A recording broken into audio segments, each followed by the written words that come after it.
연예인들이 그렇게 가능한 이유가 사주 권한이 높은데도 업이 별로 없어서 그런 거래요. 업이 별로 없기 때문에 우리 같은 경우는 업이 많잖아요. 힘든 거야. 그래서 그런 거. 우리 그 문제 있어야 되는구나. 그 사람들이 양재 있는 거. 연예인의 경우가 그렇다고 했어. 안녕하세요. 안녕하세요. 도법제자 도신입니다.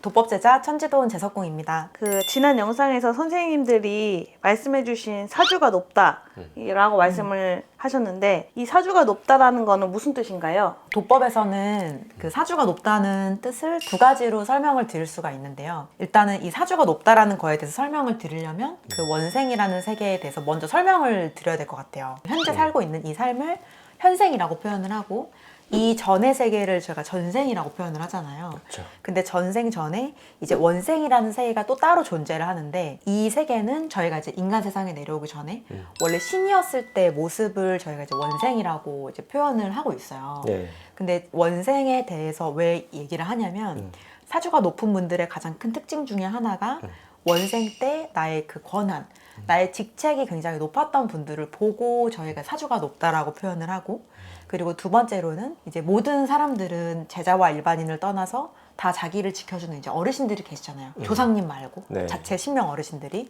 근데 그 어르신들께서 이제 인간계랑은 어떻게 보면 가장 멀리 동떨어져 있는 굉장히 높은 자리에서 내려오신 그런 분들을 보고 이제 사주가 높다라고 이제 표현을 하고 있습니다. 보통 사주가 높은 사람들이 갖고 있는 특징이 있잖아요. 그렇죠. 일반 사회에 있을 때를 보자면 자기의 직책보다 더 과중한 그런 책임을 지게 되는 경우가 있는 것 같아요.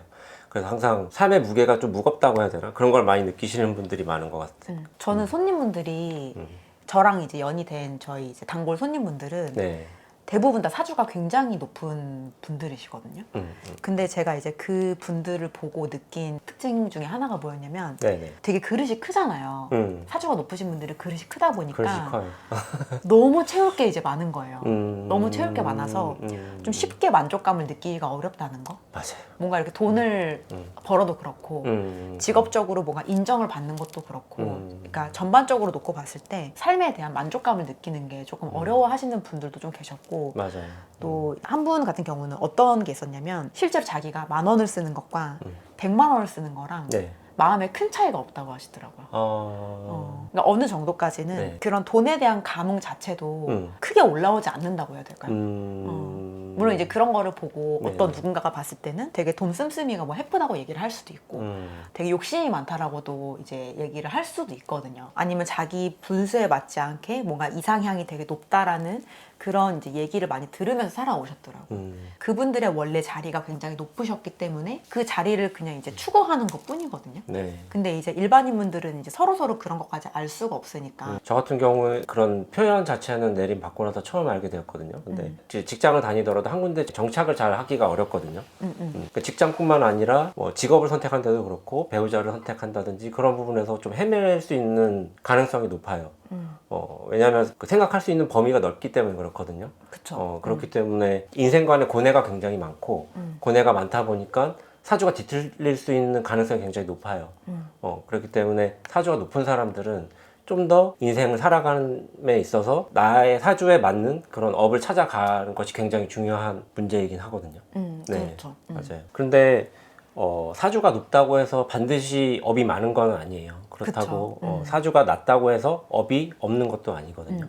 중요한 거는 사주 그 위에 있는 업을 읽어내서 어떻게 그런 걸 풀어나가야 되는지 그거를 이제 아는 게 중요한데, 사주를 알아야 그를 풀어가면서 인생의 힘든 부분을 이겨낼 수가 있거든요. 사주를 모르고 업을 모르면 무슨 일을 하더라도 뭔가 막힐 수가 있다는 거죠. 그렇죠.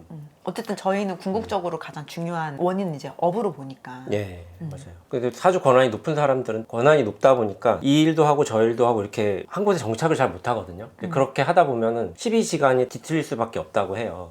그렇게 되면은 신명이 제대로 그 사람한테 자정하고 있지 않기 때문에 질병이라든지 힘든 상황이 오면 그런 걸 잘 이겨내는 힘이 많이 부족하게 되는 거예요. 그러면은 생활이 굉장히 힘들어질 수가 있죠. 사주가 낮아도 뭔가 집안의 업을 감당하고 있거나 산소탈이 있거나 뭔가 낙태와 같은 일을 뭐 경험을 했다거나 하게 되면 반드시 그런 업장을 짊어지고 살게 돼 있거든요.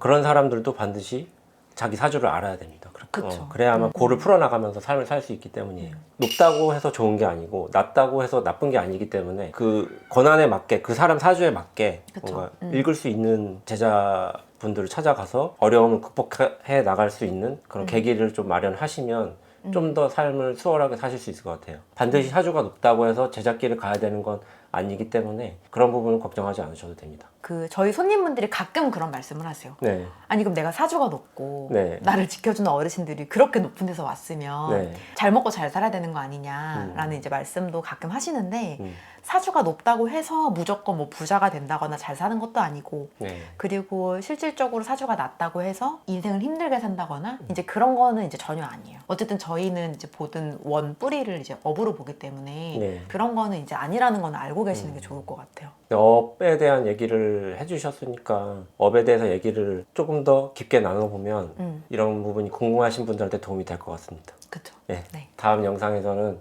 그런 부분에 대해서 좀 더 다뤄보도록 하면 좋을 것 같아요. 네. 네, 알겠습니다. 오늘 영상 여기 마치겠습니다. 감사합니다. 감사합니다. 감사합니다.